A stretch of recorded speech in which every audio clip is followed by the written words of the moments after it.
Welcome everyone. Thank you for joining us for today's webinar. My name is Sunandini and I'm an entrepreneur and have been associated with Insight IIM as a video producer since 2022. The agenda of this webinar is to create awareness and tell people that you can do MBA from not only the top B schools in India, but also the top B schools in the world. Today, we are privileged to have Divya Dewan, who is currently studying at one of the world's top ranked B school, the University of Cambridge Judge Peace Business School, the batch of 2022. Joining us as the guest, she is a licensed leadership, mindset, and career coach who has worked with over 650 individuals, coaching CXOs, founders to college students over the past 6 years. She has worked in strategy consulting, serving Fortune 500s. She was also featured as a part of 10 global young leaders in Vic Kapoor's bestseller selling book, The First Serve Yourself. She has received a 65% scholarship in 2022 and will enlighten us with her journey to Cambridge, shedding a spotlight on how to plan and fund your education abroad. If you have any questions during the presentation, please comment on the live chat and we'll address them during the Q&A. So yeah, Divya, let's begin. So tell us something about your story, about how your childhood was, how your schooling was, and how those reflected your profile currently. Absolutely. So I think I've had quite a regular childhood, born and brought up in Delhi. And I've done my schooling there as well, went to Hindu College, Delhi University, did my business there. So BCom honors, right? And usually the rite of passage after BCom is you either do a CA, you do a CFA, or you do an MBA, just like maybe right after that, or max to max 2 years, right? And I think for me, I had the opportunity to go to ISP 2 years after the MBA. But I think what really got me thinking was when I'm sitting in that classroom in the B school, would I take what the professor says as the final truth, or would I actually be able to question and say, but professor, I haven't really experienced that in real life. Could we talk about it more? Would I even be a curious individual who's there to learn? And I think the answer was a big no. I had been in the workplace for 2 years. That's it. There's not much you really learn about the complexity of the workplace within 2 years, right? Because you're just starting out. You're just observing as yet. So I think for me, that's when I decided that I would like to wait it out. And unlike most other peers I had in my school or college, I decided to wait a much longer time and work for about 5 to 6 years and then leap big. So then I'm not going to leap small. I'm going to go big and apply it to the global B schools. And one last thing I'll say here is, like a lot of people say that unless you have big brands on your resume, you can't really make it to the top schools in the world or in India, things like that. I have never worked with a big brand, except for one internship of 6 months. That was in college. Mm-hmm. I have only worked in startups, either early stage or high growth, right?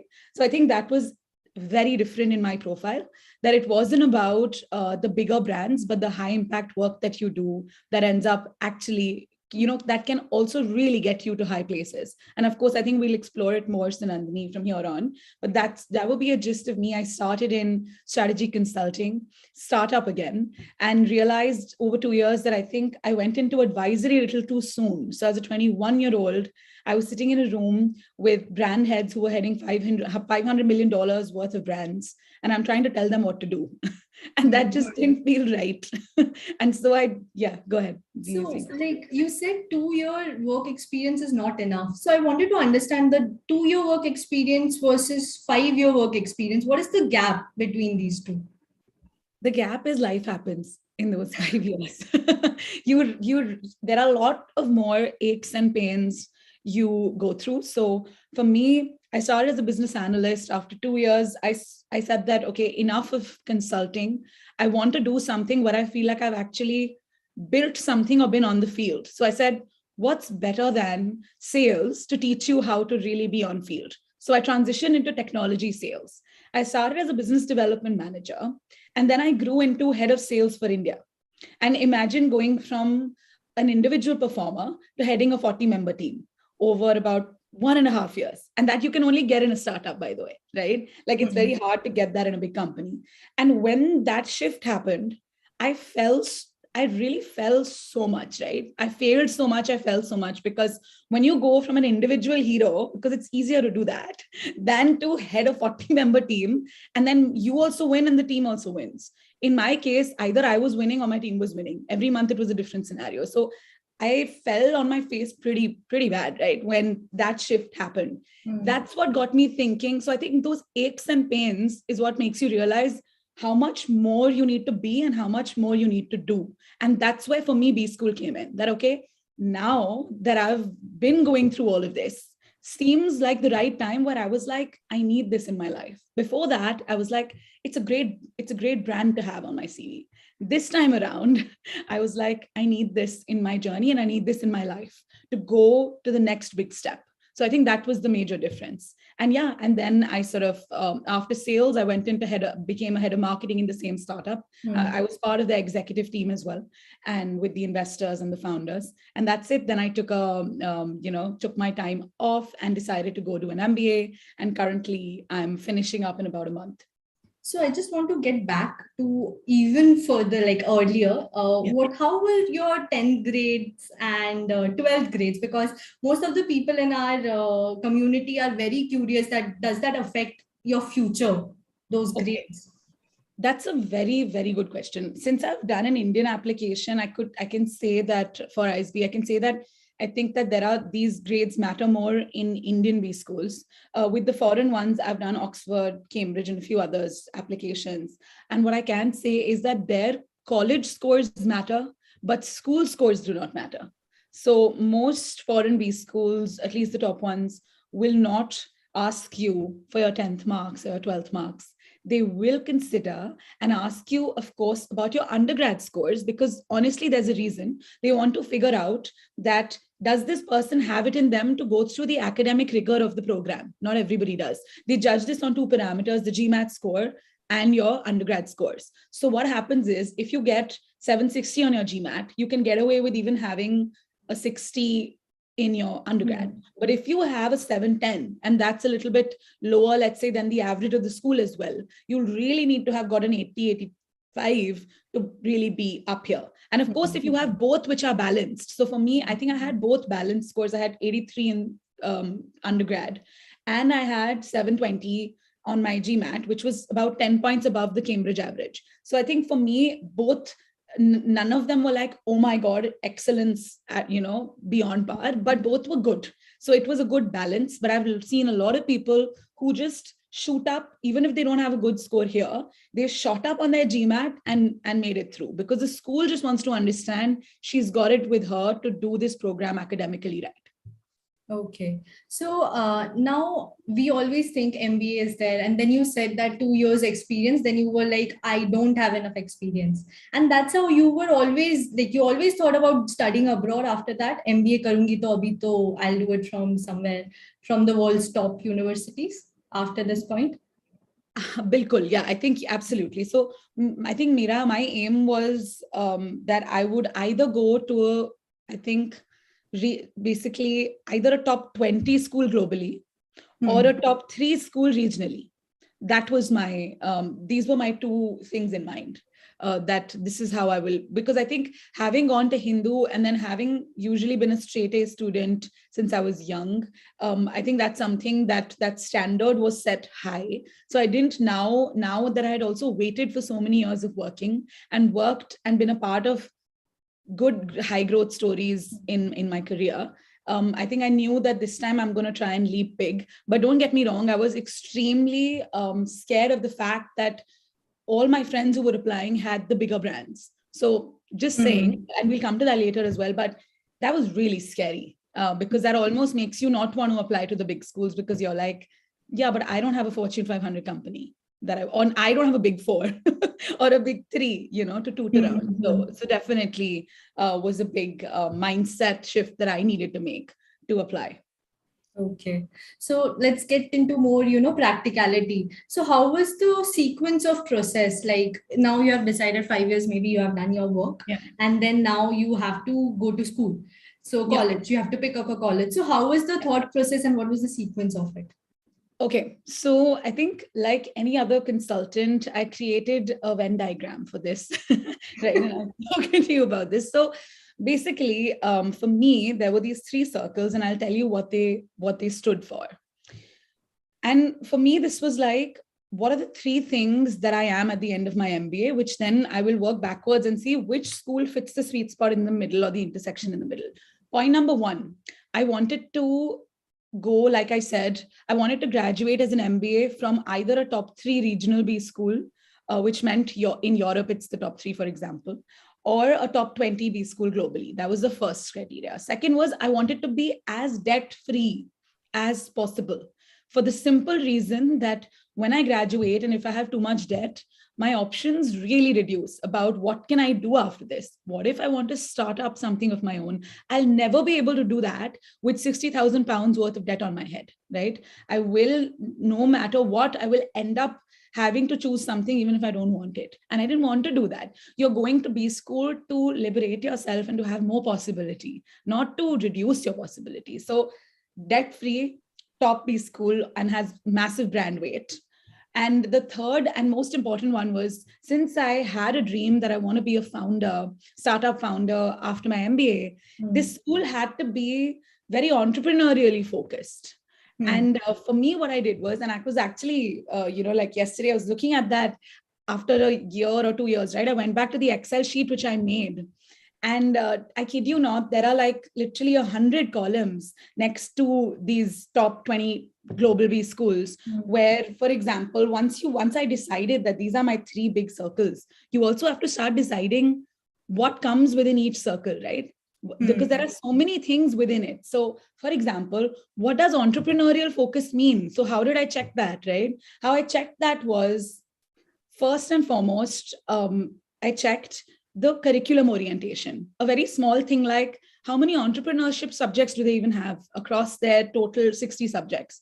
Because that tells you how much the school focuses on entrepreneurship. If they're not even teaching it, they're obviously not wanting you to become one. They want you to simply go into the corporate world. So one is the orientation of the curriculum. Second is, how many successful startup founders has it churned out in the last 5 years, right? You get to the specifics. Then you ask yourself, how many of those startups were VC backed? So how many actually got funded, right? And the best part is, these are all things that are available. So PitchBook, for anybody who's a aspiring founder after B school or is currently working on something, PitchBook is a beautiful place where you can find these MBA and entrepreneurship rankings together, where they even tell you how many women startup founders the school churned out. So I even did that, okay, what if all of them are men and they don't have a very strong ecosystem for people like me, women and women of color, right? So I went into that level of detail, that my entrepreneurship bucket had, sort of 12 different categories within it. The next bucket for me was debt free, which was very simple.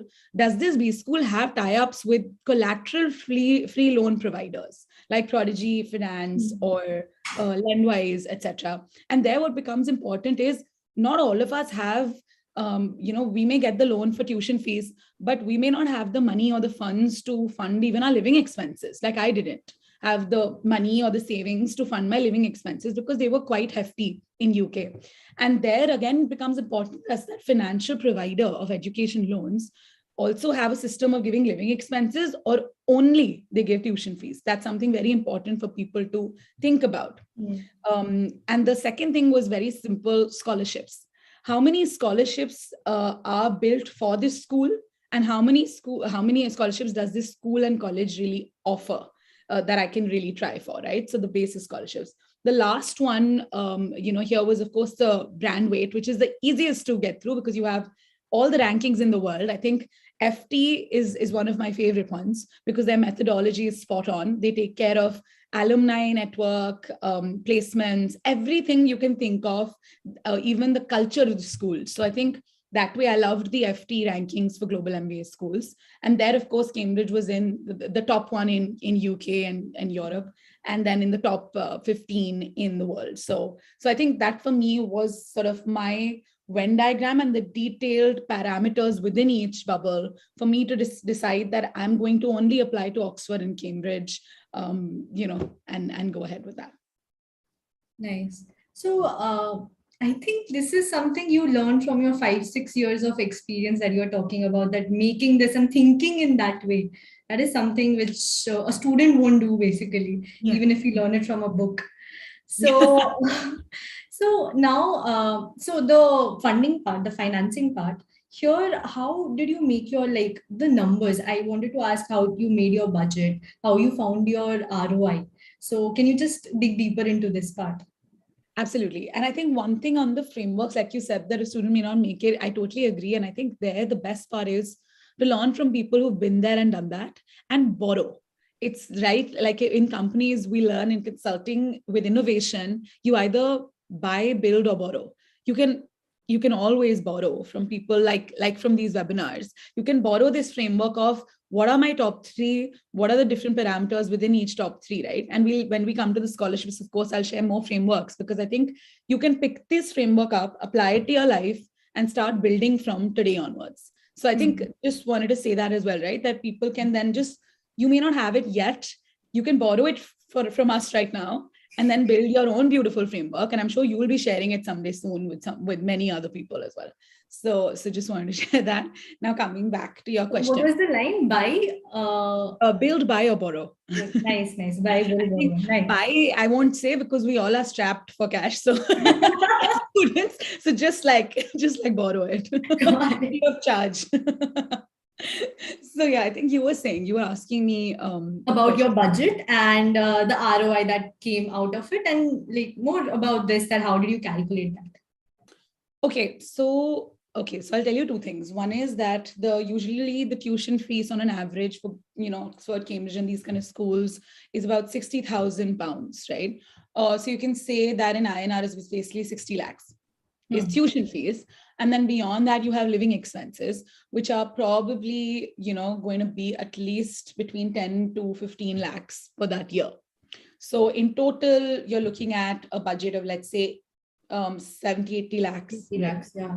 A lot of money. So I think the first thing is, with me, since I knew that I want to be an entrepreneur who wants to fundraise, but at the same time, I knew that I'm not going to go like launch myself into entrepreneurship the second I leave the school, because I would want to, make sure that I earn good amount of money so that I can actually pay off anything that I have left over from any debt. Because that time, obviously, I hadn't gotten the scholarship yet. So I was still assuming that what if I don't get a scholarship? Because I can't go with the assumption I'm going to get it. So in that scenario, I looked at the placement reports in a very detailed way. And one thing I will share is averages can be misleading. We've learned this in statistics. There is the mean and the median. Don't forget to look at the median salary, just as you look at the mean salary, because what happens with averages is, if somebody in the school is getting £150,000 and somebody is getting £40,000, it's still going to average out to a good high number. But that could mean that there are lots of people here and a few people here. And so it's a misleading average. So one thing I would say a lot of placement reports highlight in schools is going to be the sort of the mean salary. But you can even write to the admissions team about this if they don't have it on their brochure. It's extremely important for you to look at that as a number when you're looking at B school. For Cambridge, they have pretty good, so I'll try to look at both, right? So they have good numbers like that. And on an average, people do end up earning about £90,000 a year here, which obviously would mean that for me, even if I took the entire thing as a loan of 90,000, over 2 to 3 years, I can very comfortably start to pay off my debt. And anyway, the loans that you get, even if they're collateral free, can be up to 7 to 10 years. So I think that was a clear marker for me that, okay, it's not just their average, but their more, sort of median salary. So most people who are in the middle of this entire thing, middle of the bell curve, are getting £80,000. With that amount, how long would it take me to pay back? So calculating my payback period for any business majors in the audience and seeing how long it will take, and whether that matches, where I want to be in my future, that at 30, I want to be completely debt free. Would that be possible for me? Because each of us has a different goal in life. So for me, it was like, okay, yeah, I don't want even 1 ounce of student debt by the time I'm 30. So will that be possible with all of this in mind, with what the school ends up giving you an opportunity and what it charges you? So basically, a very simple cost benefit analysis was important. Got it. So now you spoke about 80 lakhs, around 80 lakhs was your fees, right? Including your living expense and everything. Yeah. Yeah. So what were how did you get into scholarships now? How did you apply for them? How many did you apply for? How many did you get? So Okay. Very, very good question. I think this is really crucial for people to know. So what I did was, first things first, what you do is you collect data on as many scholarships as possible. So collect very exhaustively. You'll see that there are 6-7 different types or categories of scholarships. One, for example, is University of Cambridge scholarships. The next is Judge Business School scholarships. So it's university level and then your particular department or college level. They both have their internal scholarships. Beyond that, what you have is corporate tie-up scholarships. So for example, Bill Gates has a special scholarship for Cambridge called the Cambridge Gates Scholarship, just giving an example. Tata as well. So there are a lot of these company foundations which have scholarships, not just for your university that you're trying for, but in general, for students who are trying to pursue their masters. One disclaimer I will say is, a lot of times you'll see MBAs are not eligible for those scholarships because they think that we already make too much money after the course. You have to be a little bit careful in the eligibility section and see is MBA included, because a lot of times I ended up doing almost a little bit of the application and then realizing that, oh my God, they had written this tiny note somewhere that business masters are not included. So just look out for that sneaky little asterisk in some of these scholarships. So university, college, corporate, then you have NGO and trust scholarships like Aga Khan or the Shivaning scholarship and things like that.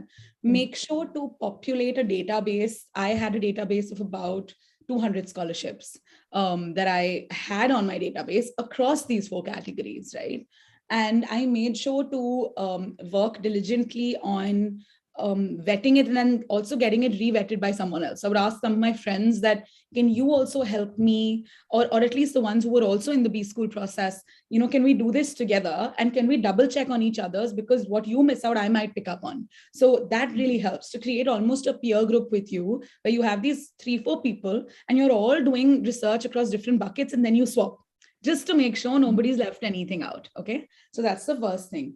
Once you've collected, the second, I think, thing is, please don't try and think that you will apply to all of them and there will be a great fit, because that's never going to happen. What's important now is to do the 80-20. What does that mean? That means choose the 20% scholarship where you feel there's 80% chance. And don't waste your time, because every application takes a lot out of you. They are very intense questions. They're not at all simple. And like we all know, you don't want to just copy paste your answers, because people can smell that from afar. They see applications for a living. They can really know when you're giving a standardized answer and when you're actually giving an answer which gives them the truth about you and your story. So remember, it's better to apply to 5 scholarships but do a really good job where you think you have a high chance, than applying to 100, doing a standardized job, and applying to 100 where you anyway didn't really have a chance. So try and not do spray and pray, but collect as much as you can. How will you prioritize and find the 80-20? Let's come to that, because that's very important. How you can do that is like this, right? Look at every scholarship or fund will have a mission or an objective, right? A goal, mission, or objective, however you want to call it. It's built for a reason. For example, the scholarship that I got, the Forte Fellowship, is all about empowering women in business. Their aim and goal is, how can we empower women who empower other women, right? So that's your first thing. Let's see, is this mission even something that I've ever contributed towards in my life? And do I want to, and does my post-MBA goal match with this, what they are saying? Because you can only get the scholarship, honestly, if there is a resonance between your past, your present, and future with their mission. That's the first filter. Second is simple eligibility criteria. What if they will always have written at least 6 to 10 pointers about the kind of person that they're looking for. That could be community leadership. That could be excellence in academics. Then if you feel like you've neither got a very good GMAT score, neither have you scored in your exams in college, then you need to slightly question that. If they've written first class degree or something, right? Then you need to ask yourself, do I have that? If I don't, there's a reason they've written that in the eligibility criteria. So that then becomes a lower priority for you. Another place where they've written community leadership, and even though you've got not such good marks, but you've done some really good work in your workplace or in NGOs or things outside, totally go for it, because clearly there is a match over there. So look at the mission, look at the eligibility criteria. And one thing that's so important, which most people don't do, and that really helped me, was talk to the past fellows or past scholars. Read their story, read their profile, or talk to them if possible, to ask, what do you think picked your profile as the right one to get this scholarship? What was that thing that really stood you out vis-a-vis everyone else you think you were competing with? Because the scholar will always have, or the person who's received the scholarship will always have some input into that after he or she gets it, because now she's in part of a tribe of 100 more scholars. So she can really see what's common. You can even ask questions like, what do you think is the kind of language that, because every fund or trust or company or anything has its own language. It'll be really great if you can ask them, what kind of language do you think can help me stand out even more, where I can almost stand out in my application as a person who already understands and speaks the same language as the Forte Foundation. Just giving an example, right? I did that. I really asked past scholars that question. And one thing I want to share here is, the first year I was going to go for my MBA in 2020. And that time I had gotten one scholarship from the B school, which was called the Bursary Award, which, you get because your application stands out to the admissions team. I applied for the Forte Fellowship. I didn't get it that year. I then deferred 1 year. And in the next year, okay. Yes, so can you just explain our audience what deferred is also? That is one key thing. Absolutely. So COVID hit, right? COVID hit, and we got a chance to delay our admission by 1 year, which basically means that, okay, COVID has hit. We understand you may not want to come to B school and study from your dorm room because we won't be able to give you a full experience, and you're spending all that money. Why don't you see if you want to, instead of this year, come next year? And I said yes. And honestly, the reason was, I didn't have enough money for living expenses. So it was not so much like, experience. It was a lack of funds. And second was that, okay, great. This time around, I can maybe reapply to some scholarships. So I think for me, the wisdom you can get is, I understood what I did wrong. And then I understood now what works as well. Because when you fail and then you win, you understand, now I understand the difference, which I'm going to come to next. So once you've collected your database, you've prioritized your 80-20 and really seen, okay, these are the 30 out of the 200 scholarships that I think there is a major fit with mission, eligibility. And I've also talked to some scholars and found out, okay, that there is some match with what I've done in my life. Great, excellent.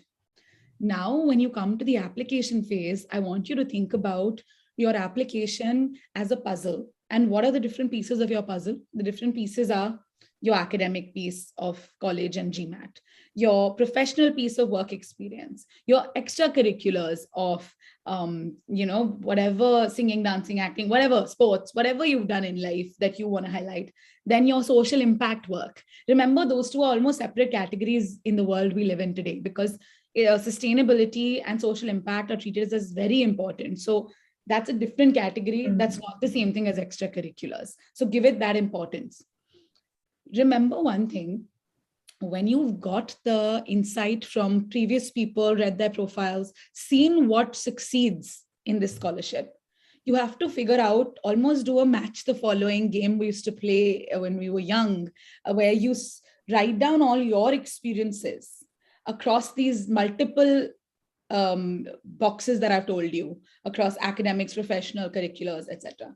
You have the key criteria for success here. And then you have to figure out the maximum match that you can create. And then create your story like that. Remember the essay, how does that story get read by the person sitting at the scholarship side or the admission side, is when I read your essay, when I read your CV, when I read your, statement of purpose, when I read your professional essay, professional experience answers, all of that together, and your GMAT scores and, your undergrad scores, all of that together. So if it's Sunandini, if it's your application and I'm on the Forte Fellowship side and I'm reading it, for me, Sunandini is equal to her essay, her SOP, her this and that. So knowing that these are the different parts of you have to make sure then that from that match the following exercise, you've highlighted these different things and created a beautiful aligned story across. It can't be that in the CV, you're like, I will fill it up with all Forte level stuff. But there's nothing in your essay about how you want to create an impact in the life of women in the world, right? Like, so it has to be, remember, the people at the other end are really good at deciphering authentic from inauthentic and good stuff from bullshit. They are trained. So please remember that you can't be like, I will fill up one element of my entire application with everything I need to get to this scholarship. That's not going to work. You have to decide what those themes are and highlight them. So quick example from my side would be that I've been, I've set up an entrepreneurial venture, one small one, even before this. For teen, I was coaching teen girls to be TEDx speakers. So that's something that I built in India. It's called Teens Who Talk. And honestly, the first time around, I hadn't highlighted this anywhere. I hadn't highlighted my work mentoring other women across. I had been a mentor at 6 platforms. I hadn't talked about it. And now when I understood the second time around, when I did it right, and I spoke to scholars, I saw the mission, I understood the eligibility. And then I saw, oh my God, I have these so many elements to my profile which match with this scholarship. But I've highlighted not one across my entire experience. So then I started to put that infuse it into my CV, into my interviews, into my essays. And that created an overall story of, okay, wow, now it's a fit. So I think that was a big difference. Great. So now we got like a zoomed out version of when you were sitting and planning for all the scholarships. Now let's zoom in and see if the 2 particular scholarships that you achieved, first of all, what were the names and how was the procedure for those particular? Like, was there an interview for them as well? Yeah. Okay. So we'll go with both. One is honestly called the CJBS or Cambridge Judge Business School Bursary Award. And the second one is called the Forte Fellowship. I'll quickly describe both. Now, the CJBS Bursary Award honestly is not something you can apply for. If you're applying to Cambridge, you are automatically eligible for getting this award. And it's not something that you can separately prepare for. I think what they look for is this individual balanced in who she is? So she's good at studies, she's good at extracurriculars, and she's good at what she's done in her professional experience, right? So I think all those things come, and that her post-MBA goal is very much aligned with what Judge wants to be going. So a small example is Oxford and Cambridge, both. And this is something I already did in my research, was they have started building their entrepreneurship focus only over the past 5 to 6 years in a sort of big way. I did not want to apply to a school which had already a very mature focus on entrepreneurship. Why? Because then the competition is a lot more intense. So I think I was also very smart like that, okay, wait, let's not apply to a school which is already over there. Which was that school? Did you know that? Yeah, in US there was some. So for example, in EU, I would say INSEAD was here, but then the competition is also here. But with Oxford, Cambridge, they are building. So I had 2 advantages. One is I'm a builder myself. So I'm like, if I join the entrepreneurship contingent now, I'll be able to create what other future generations get. That's one. Second is, so legacy, right? Second is that if I apply as to be entrepreneur, which was my dream, my chances are so much higher than if I do the same thing with INSEAD. So you also have to see, I think sometimes we forget that we also have to measure our chances of success basis which stage the B school is at in that area that you want. So remember to see that if possible.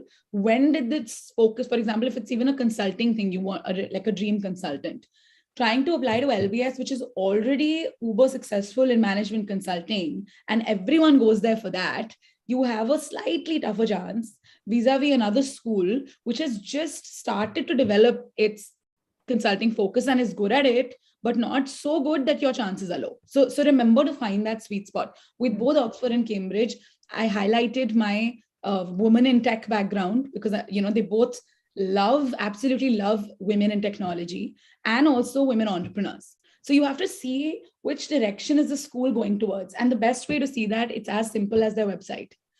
It's all marketing. Like, because I think having been a head of marketing before, you will highlight in content what you want the world to see you as. And that's usually going to be aspirational. And you will see across both Oxford and Cambridge, there will be 70% things about technology and women in tech. And there'll be so much about entrepreneurship and fusing this new generation of entrepreneurs and social impact. And when those three came together, I was a woman in tech, and I was also, I had a dream to be a social impact entrepreneur. So all of those came together for me to have a perfect fit with these two, where I knew, okay, they are nascent in their stage, so I have a higher chance of scholarships. And I get to design what the future of entrepreneurship looks like for this school. So yeah, that was that. And very quickly now to the Forte Fellowship. So honestly, the bursary award is, you either get it or you don't. It's usually something you can't really, apply for. I have seen students, however, request and say, could you reassess my application for another chance at the bursary award? And I think sometimes people have gotten it as well. So I would also say that even if you don't get a bursary award or an award of scholarship, don't feel shy to write to the AdCom and say, could I get another chance? The max that'll happen is they'll say no. But what if they say yes, right? So do try that. Okay. Yeah. That is interesting. I've seen people do that. And that was really inspiring for me to see. The last thing I'll say on the Forte Fellowship is it's a process where you sort of have an interview. So the moment you get an admit from Cambridge, you're automatically asked if you want to apply for the Forte Fellowship. If that's something you've marked as yes, then you have a video interview. The video interview is basically on a platform where there's no live person asking you questions, but there is a 30-second question prompt that you see on the screen. And then you get 1.5 minutes per question. There are about 5 questions in total that you have to answer. And you can see yourself on the screen. So it's very awkward. And you can see the timer going tuck, tuck, tuck right on your screen. So very pressurizing. And you can almost see yourself being nervous while you're on screen. So it's like quite an experience. So one thing that I will share, because I've done it wrong and I've done it right with the Forte Fellowship, would be that they give you this practice tool to practice as many times as possible. So please leverage that. I think the first time around with the Forte Fellowship, when they asked me to interview, I did not practice with this tool. So I was not ready with my answers at a 1.5 minute level. So sometimes my answer would get cut out in the middle, right? Because the time is over. Or I would speed it up so much that it would be like I'm a bullet train, and I'm sure they didn't understand anything. So there'll be all of these weird kinks that'll happen if you don't practice. So best is they've given you the tool. Practice it 1 or 2 days in advance, one video a day. And I used to do this timer thing with myself a lot when I used to answer these questions. So I made a question bank for myself, which had about 30 questions, which I thought can come in the interview. And remember, one common question you will always get in a scholarship is, how will you take this mission forward? Always. You will always be asked one more question. How does your past and present resonate with our mission and what we do? So how have you made that happen? So if it's Forte Fellowship, how have you created women empowerment or empowered women in business in your past or in your present? And second is, what are you going to do in the future that resonates with that? So remember, they will always want to understand your past, present, and future, how it resonates and aligns with them. And that's something you need to prep for. But prep for it at a very short level, because especially if it's something like the Forte Fellowship, you will just have that 1.5 minute to answer. So make sure that you practice that. And then, I think for me, it was that sort of a video interview that happened. They assessed my entire application and essays. And basis that, I got the fellowship. Yeah. So your scholarships, so let's just divide it the percentage wise, how you financed your whole fees, tuition fee and your living expense. So 65%, if I'm not wrong, is your scholarship amount in overall. And then the remaining 35%, you financed it yourself or took a loan for it? How did that go? Okay, so it's actually 63%. Oh, to be So I'm exact. just being very exact with you. Yeah. So it's 63% scholarship. The rest 37 is actually financed by a little bit of savings, but mostly an education loan with a provider, a UK-based loan provider, which gives collateral free loans and has a setup with Cambridge. So my living expenses and a little bit of that tuition fees of £8,000 that was left for me, which was, it was actually, 8,000 plus the deposits. About £20,000 of that was financed by the loan company. And they also gave me my living expenses, to stay here. So about 10 lakhs or 15 lakhs in total. And so it's savings, education loan, and the rest, 63% is through the Forte Fellowship, which is £25,000, and the bursary award, which is £12,500. Okay. So how much is the interest rate for the loan? Interest rate for the loan is 8.75%, but I know people who have taken loans, let's say, with loan companies even lower, up to even 7%. I've even seen people, and I think that depends on the volume of the loan you're borrowing as well. My volume was quite low of borrowing. Yeah, Right? exactly. So then immediately it gets affected what you end up getting. When are you expecting to repay this loan? I start repaying 6 months after my course, right? And I actually have maybe a 7-year period, but I'm going to try and pay it and be done with it in between 1.5 to 2 years max. Okay, great. So I think we have covered scholarship and how you got into this. Now, next is how are your peers in Cambridge in terms of cultural background, financial capability, mindset, skills? So what is your comment and take on this? Okay, so I think I'll give you a small example that I think yesterday I was sitting in a classroom where I had two Olympic gold medalists. They are two of my peers, and one person who has like a patent in his name, and like, so I think honestly phenomenal humans around, but also extremely rooted, and there are, but I would say the massive bell curve of the class is from a typical corporate background, but with an edge. So I would say corporate background or startup background, but with definitely with an edge. So you'll see that they either have an edge when it comes to extracurriculars. They either have so they've, let's say, they've done sports at an international level, or, like for me, I have smaller brands, but I've done important work in those small brands and helped a company go from 10 people to 100 people, or 3 clients to 300 clients, right? So when you have that, it helps to get in. And also, I think for me, I have international music experience as well. Like I performed internationally across Austria and India when I was younger.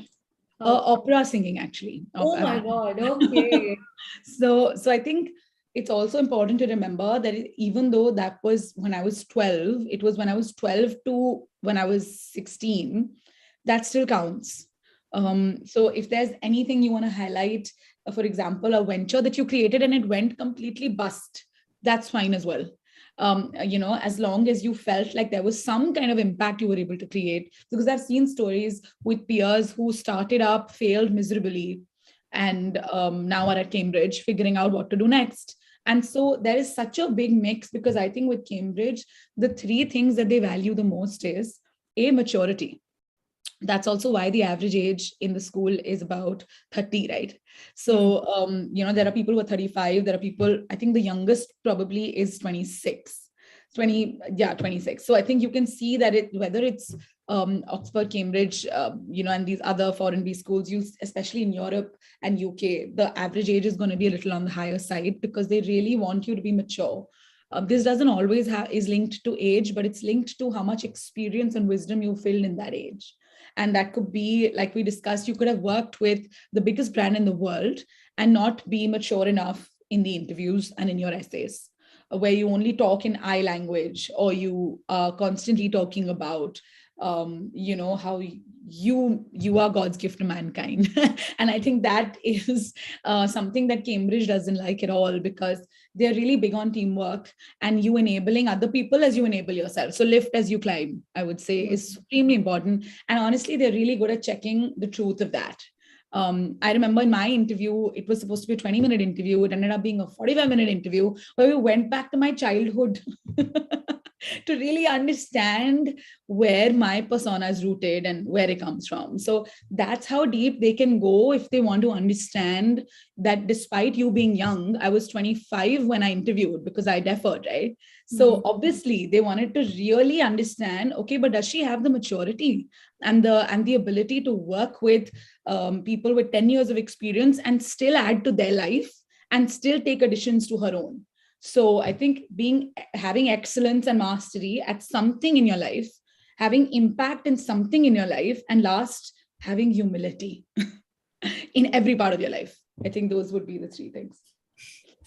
So do you find any difference between a 1-year MBA course versus a 2-year MBA course? I think I asked this question to everyone because, in India, we don't see 1-year MBA courses. Yeah. So we just want to, I want to understand what is the difference that you feel that it has?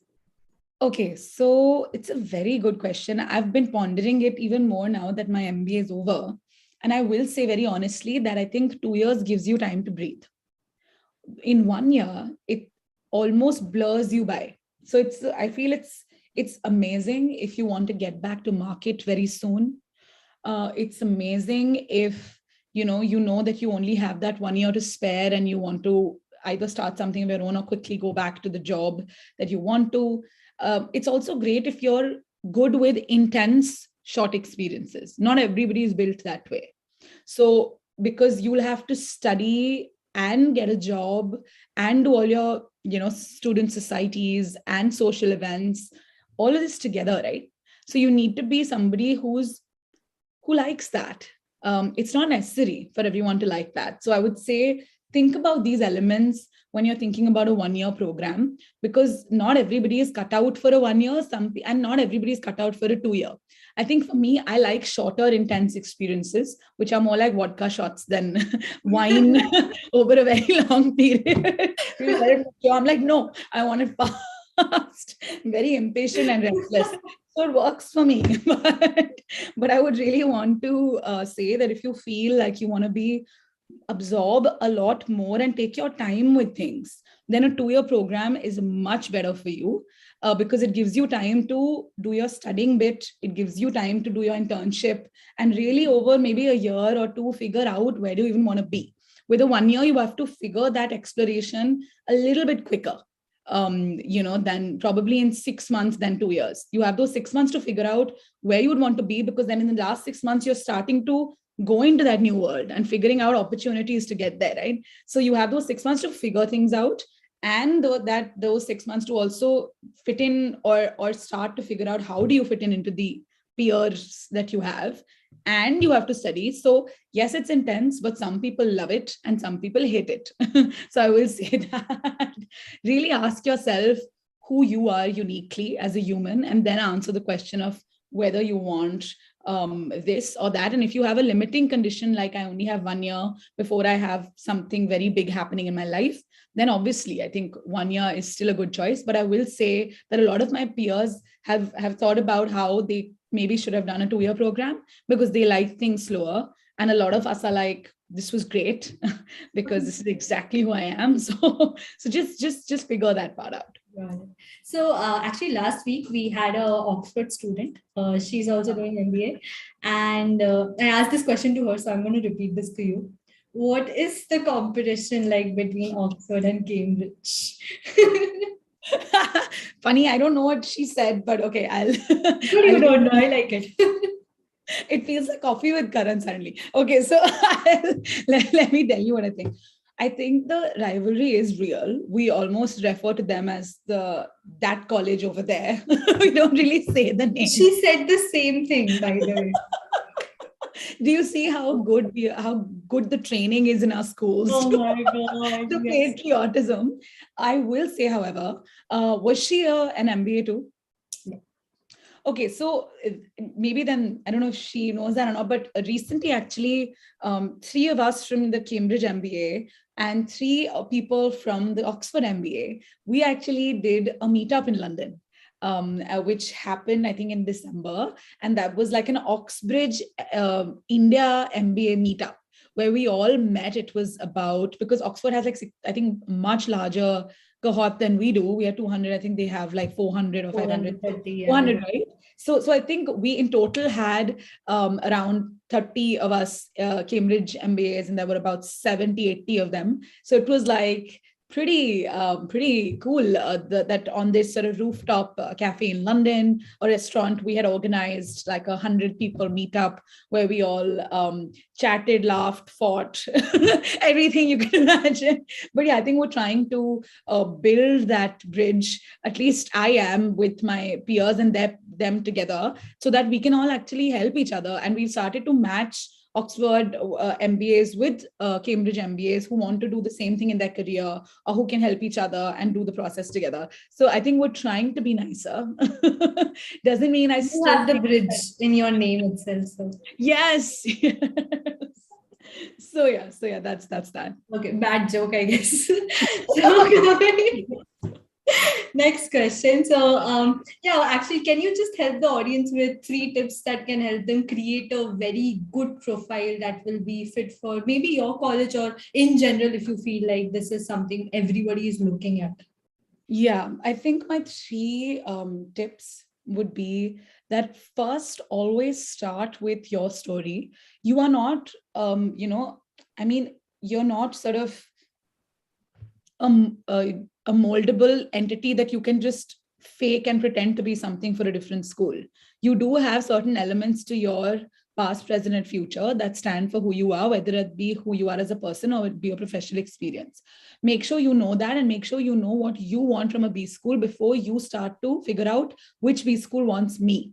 It's because you're the one spending 60,000 pounds or more. You're the one who's uprooting him or herself from where they are currently.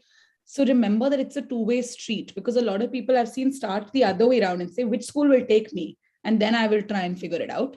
You're underestimating yourself. I would have never applied thinking that I've come only from small brands. I would have probably not applied to the Cambridges and the Oxfords, but I did, and it worked. So if I can do it, you can do it. So just figure it out from there, that, okay, what do I want before who wants me? That's the first thing I would say, and be sure of that. Second, I would say, is really dig deep into, okay, now that I've figured out what I want, which schools fit that? And I think the typical categorization that we do of dream, reach, safe is amazing.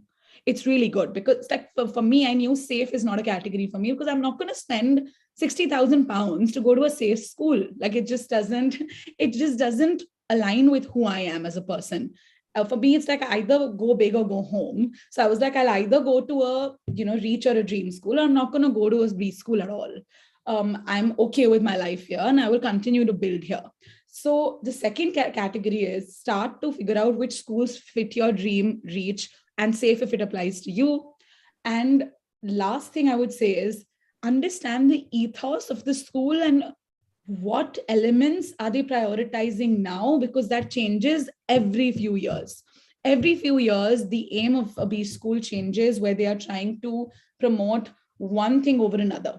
So if in a year it was more about encouraging people from the deep tech background, now it could be social impact entrepreneurship. And like I said, the promotional and the marketing brochures and the websites that you see are all a reflection of that, as well as talking to students from that school and seeing the kind of profiles that get through.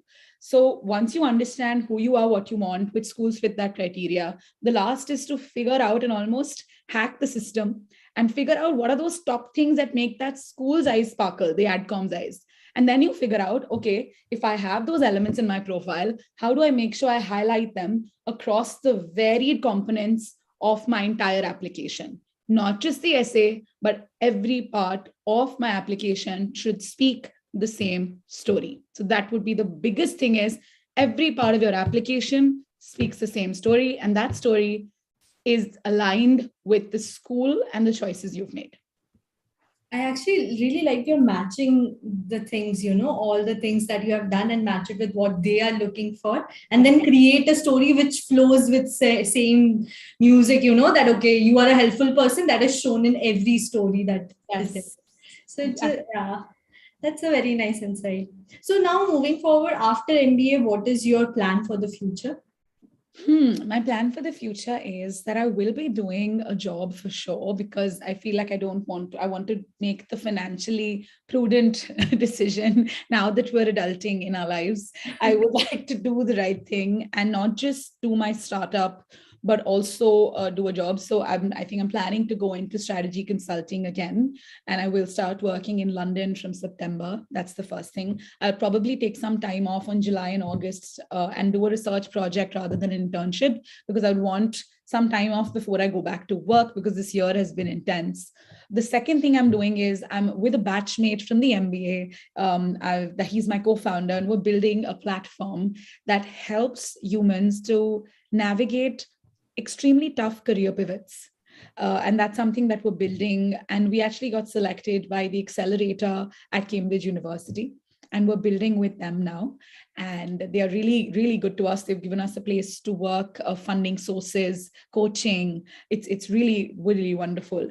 And so we both are working, every day to make that a reality. And we launch our MVP in July, and then hopefully go to market in August. So that's the plan, to continue to work, but also to continue to build this venture, so that in a year's time, probably I can become a full-time entrepreneur.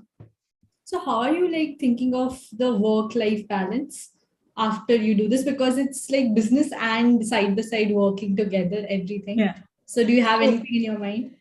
Yes. So I think one thing is that I've really made sure through my interview process, when I was choosing companies to apply for, that work-life balance was right at the top, which is that it's 9 to 5, full stop, like period. So that I know that after that period and on the weekends, I get time to build the company. And my co-founder has done the exact same thing. See, you have to be very aligned with who you're building it with, because what if he's doing an extremely or she's doing an extremely high intense job, then, or you are doing one. So both can't be on extremes, because then only one person will be able to truly work on it, which doesn't work, because for us, he's the techie and I'm the business person. So we really need each other. And that complementary element will only happen. So he's also choosing an offer where it's a 9 to 5 and no weekends working. So am I, so that we get every spare minute beyond our work goes into Wisfinit, which is the company that we're building. So I think that's how we're planning it. In no way is it going to be easy. It'll be very naive of me to say we're going to figure that out, but it'll be super messy, super painful, but I will try my best. I like it. I like your motivation and the way you think. So let's just get to some questions, Q&A round from our viewers. Yeah. So the first question is, Divya ma'am, how MBA will help me? I'm already working in State Bank of India. I'm confused whether to go for MBA or not.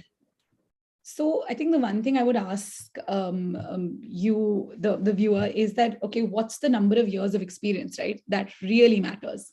And second is, do you have any preference between foreign schools and Indian schools? That's also something I'd want to know. From a foreign school perspective, what I can say is that it's really good if you have at least minimum of 4 to 5 years of experience. So that's something that you should ask yourself. The second is, ask yourself, what if you do no MBA? Where does your trajectory in State Bank go from here?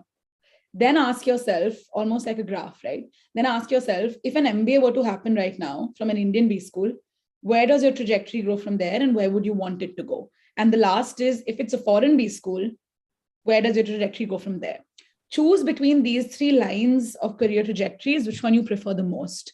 And I think that will give you a good answer. Of course, I am a career coach, so I do this in a much more detailed way. I can't tell you in 3 seconds, but yeah, I think we can definitely chat about it if that's something that, someone wants. Great. You can just directly maybe contact her and she can help you with this. And so the next question is, I started working for Barclays during my bachelor's. Will that count as a work experience?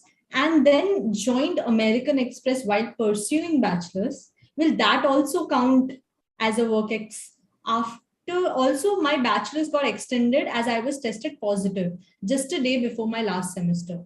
So I think the question is, the person is still doing bachelor's and working, and will that count as a work ex for universities?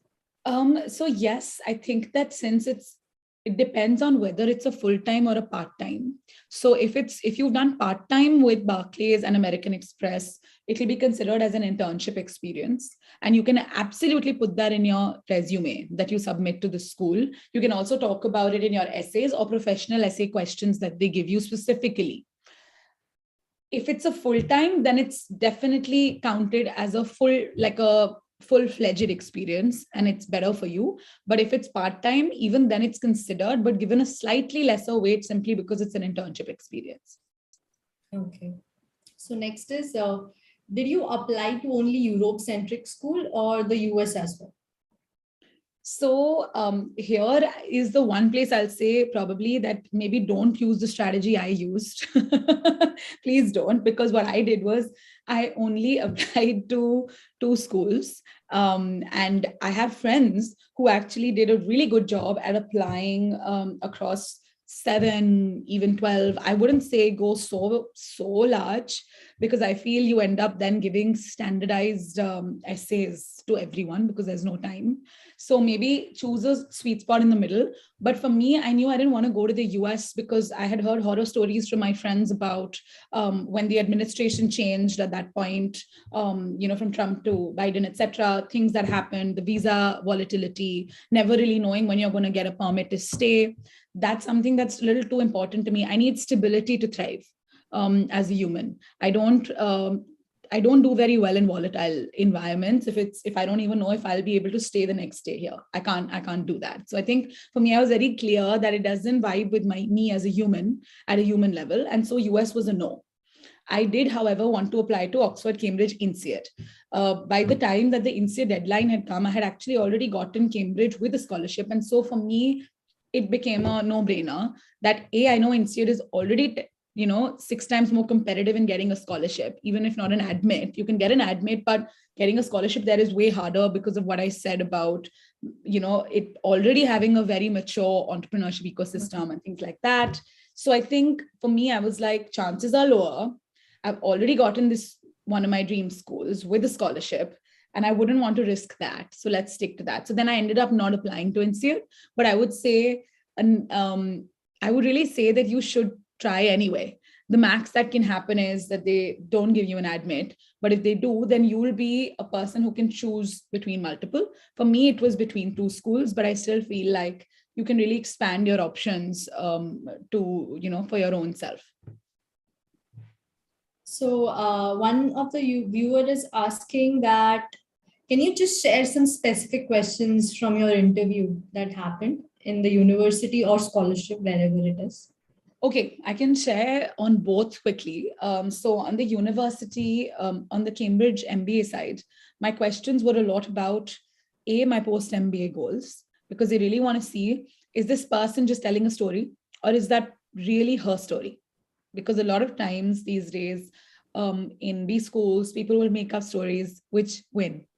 And that's something that they really want to check, that is this legit? So the first 20 minutes, honestly, were all about that venture that I wanted to build and I spoke about. It was not the venture I've ended up building now, by the way. It was completely different. I wanted to build a platform ecosystem for teen wellness, and especially for teen girls, for mental and emotional wellness, because that's something I had been doing and I felt passionate about it. I had created that as my essay story because that's what felt true to me at that point. And my entire first 20 minutes was grilling me about the business metrics of it. How will it be a workable model? Why would I choose only to target the higher tier economic classes and leave out the rest? There were so many tough questions that if it's not actually your real story, it'll be hard to answer. So please don't do that. Like, don't bluff. If you can, don't bluff, please. And just really do your due diligence about, make your friends and your colleagues grill you on your post MBA goal multiple times. Second, I would say is they ask you a lot about behavioral questions, so my interviewer, literally, it was almost awkward because he took out my application that he had in his hands and he read out a few of my answers. So for example, he said, okay, So in this question where we asked you about what is your biggest professional challenge lately, and you've talked about how you want to train the trainer instead of having too many people, with whom, let's say, you feel like they are depending on you too much, and you feel like as a leader, you've not been enabling them enough. And they are dependent on you now. And so when you're not there, they can't necessarily do the same things. And you don't like that about yourself and you want to improve that. And you said that you've also improved it a little bit over the last few years. So he literally quoted everything I said and said, so let's talk about it. So it can literally be picking up things from your application and saying, okay, but how did you, it's very easy to say I improved, right? But then they want to know, okay, so what are the 3 ways in which you improved? And what's the rate of improvement right now? And where do you think you are at with the goal you had set in mind? So they'll really grill you on certain aspects to see that level of maturity that I talked about, and whether the post MBA goal you had is really something that you have, or it's something you talked about to get through. And last thing I will say, I've also had peers who had very chill interview experiences where it was just a chat. So a lot of this is also dependent on who's your interviewer. A lot. So in Cambridge, it's the professors. And some professors are extremely chilled out and they will simply just talk to you about an issue in the world or something about your life. My professor was not like that. So that's what I'll say. Yeah. On the scholarship front, the 2 questions I already talked about was they will ask you what you feel about the mission of that trust or fund or company that it's trying to achieve through that scholarship. How will you contribute to it, and how have you contributed to it in the past? So they'll map your past, present, and future across to the mission that they stand for. So we have a last question, I think. How do you cope with demands of your personal life, if any, while you work on your job and also your business? Very good question. That's such a good question. And I'm glad someone's thinking beyond work, because I think we're like a whole human, right? Like we're not our 9 to 5s or our MBA degree. So I will say it's, I think for me, honestly, when I moved here, it was the first time I ever moved away from my home. And so it was extremely hard initially. It took me about 4 months at least to just stop missing home. It was really, really in the beginning. It took me time. And I think personal life, talking about personal life, it is my closest friends back in India. And now the friends group I've made here, which are my home island. And they really act. So I feel like for me, it's like they are my base. And then if I'm, and I'm sort of taking flight from that base and coming back there for nourishment. So I think for me, my friends and my family have been the anchor that have kept me sane throughout this journey, because there'll be so many times in the MBA where you start to forget who you are, because when you look around and see the aims and goals of other people, you think that they are yours as well. And coming back to who you are and saying, oh no, that's not what I want. That's his voice or her voice is only something that the closest people to you who know you and who've, grown with you, only they can bring you back. So they have been my anchors. And so I would say, even if it's at the cost of not missing a meeting, I have given time to my personal life, because I know that that's something that, and I think that's a very personal choice. For me, relationships always come first, because I think work, success, awards, promotions always follow. But it's always, for me, my relationships will always be top priority, because they are the ones which are harder to build and harder to maintain. So I think I have kept them at the forefront, even with my MBA. They have really been there for me, and I have been there for them too. And I have a twin sister, she's in Canada. So I've been in touch with my friends across India, Dubai, Canada, and my parents again in Gurgaon. So I think really across multiple time zones, they have done their bit, I have done my bit, and we've had some very good long distance relationships throughout this period, and they have kept me sane. So when you do your MBA, remember that to not only be in a rut to create a new circle of friends or personal life here, please don't forget the ecosystem you come with, because they will keep you grounded and they will keep you sane. And that helped me to create this beautiful world I have here now. So because I could show up as a sparkly self every day because of that ecosystem I have back here. So yeah, that's what I would say. So I think I'm gonna take like first of all the three B's that you spoke about: buy, build, and borrow. So I'm gonna take all this from your Venn diagram and your processes from all these. And other than that, from what I'm getting is you are a person who knows yourself a lot. That's the key reason your stories are so aligned. Right now, you're answering like why you didn't go for US, because it is completely aligning with whatever actually happened in real life, and you know what you want and you don't want. Yes. So that is something that you have, and that's why I think this session was very valuable in that perspective. So that's all I think we have got for you here today. Thank you so much for joining Inside IM to discuss how to fund your education abroad with Divya Dewan's journey to the University of Cambridge Judge Business School. We appreciate you signing in and hope you learned something new and interesting. I'll see you soon for the next webinar. Thank you so much. Thank you. Bye. Bye-bye.